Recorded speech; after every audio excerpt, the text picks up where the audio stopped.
Hello আমার সকল কবিতাপ্রেমী বন্ধুরা, কেমন আছো তোমরা? আশা করি সকলেই খুব ভালো আছো এবং সুস্থ আছো। তোমাদের ভালোবাসার টানেই তো আমি বারবার তোমাদের কাছে ছুটতে ছুটতে চলে আসি আমার সেই কবিতার ঝুলিটি নিয়ে, যাতে থাকে বিভিন্ন রকম রিসাইটেল এবং আমার স্বরচিত কবিতা। আজ তবে তোমাদের শোনাবো আমাদের সকলের অত্যন্ত প্রিয় এবং অতি পরিচিত কবি শুভ দাশগুপ্তের লেখা একটি সুন্দর রিসাইটেল। শুরু করি তাহলে। সকলের কাছে অনুরোধ রইল, অবশ্যই পুরোটা শুনবেন, কেউ স্কিপ করবেন না। আজকের রিসাইটেলটি হলো সেই গন্ধটা। ভিন প্রদেশে চাকরি করতে গিয়ে বহুকাল আর দেশের বাড়িতে আসা হয়নি। কাজের সূত্রে কখনো সখনো কলকাতায় এলেও দূর মফস্বলের প্রাচীন সেই ভাঙাচোরা বাড়িতে যাবার সময় হয়ে ওঠেনি, যেখানে আমার দারিদ্র শৈশবের কৈশোরের অনেকগুলো শীত গ্রীষ্ম কেটেছে। তখন সংসারে সচ্ছলতা ছিল না, অভাব ছিল ছায়ার মতো চারপাশের পৃথিবীতে। অনেক কষ্ট করে, ধৈর্য আর অনেক নিষ্ঠুর ত্যাগে আমার বিধবা মা আমাকে লেখাপড়া শিখিয়ে বড় করেছিলেন। শখ আহ্লাদ মার কিছুই ছিল না, থাকা সম্ভব নয় বলেই ছিল না। কাকা জ্যাঠার সংসারে অনাহত এক বিড়ালের মতো ফেলাছাড়া এক জীবন ছিল মায়ের। সারাদিনের ৬৪ কাজের পাহাড় নামিয়ে রাতের বেলায় স্নান সেরে মা এসে বসত একলা ছাদের কোনায়, আলসের ধারে, একা চুপচাপ। মার কোল ঘেঁষে বসতাম আমি। একটাই ছোট্ট শখ ছিল মার। স্নান সেরে সারাদিনের কাজকর্মের পর কাঁচা একটা শাড়ি পরত মা, আর গায়ে মাখত খুব সস্তার কুসুম নামের একটা কাগজের প্যাকেটের পাউডার। উনুনের আঁচে ঝলসে যাওয়া শরীরে ওই একটু পাউডার কেমন ঝলমল করে উঠত। মাকে আরও ফর্সা লাগতো। কুসুম পাউডারে ওই দূর মফস্বলের কোনো স্বাধীন কোম্পানির প্রোডাক্ট, যা বড় লোকরা কোনোদিন ছুঁয়েও দেখত না। আমার দুঃখিনী মার বিলাসিতা বলতে ওই এক প্যাকেট কুসুম, ভারী মিষ্টি একটা গন্ধ।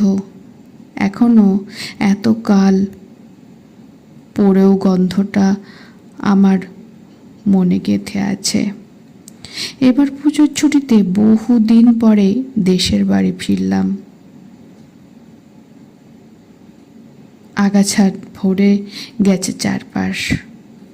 ঘর বারান্দার অব্যবহার আর অবহেলার ছাপ দেখে কষ্ট হলো। মার ঘরটা ঝুলে ভরা। কুলুঙ্গিতে মার লক্ষ্মী ঠাকুর বিবর্ণ। ভোরবেলা উঠোনে ঘুরছিলাম উদাস মনে একা। বহুকালের পুরানো মুড়িওয়ালি বুড়ি এলো। ও মা, মানিক না? হ্যাঁ গো বুড়ি, তুমি বেঁচে আছো? আনন্দে মনটা ভরে উঠল। এই মুড়িওয়ালি বুড়ি দুপুরে এসে উঠোনের সিঁড়িতে বসে মার সঙ্গে গল্প করত। কতদিন গল্পে গল্পে দুপুর গড়িয়ে বিকেল হতো। মার আদি বাড়ি ছিল বাংলাদেশের ঢাকা শহর থেকে ৫০ মাইল দূরের এক ভদ্রগ্রামে।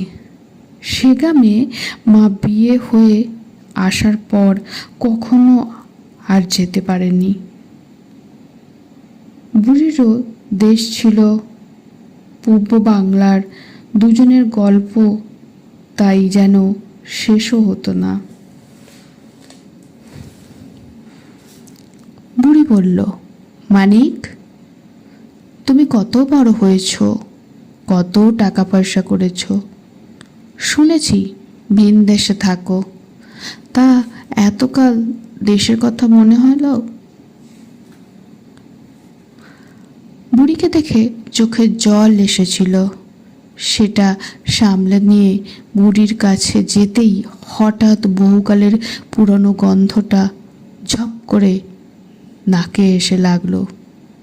খুব চেনা, ভীষণ চেনা এই গন্ধটা বলে আমি চুপ করে চেয়ে রইলাম।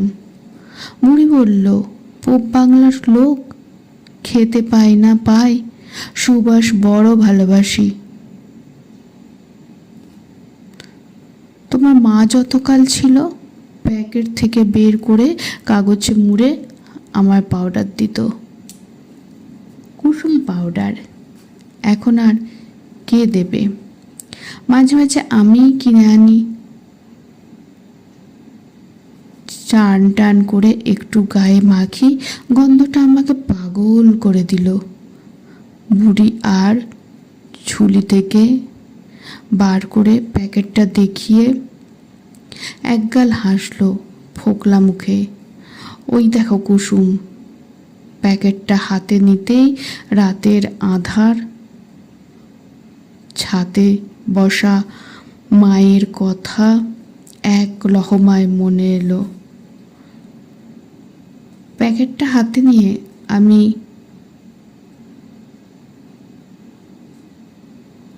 বসে রইলাম।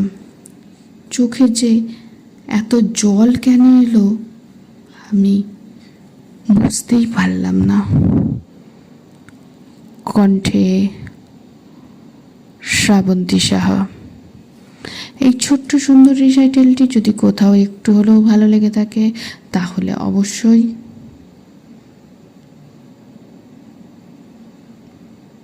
লাইক, একটা ছোট্ট কমেন্ট বক্সে দিতে একদম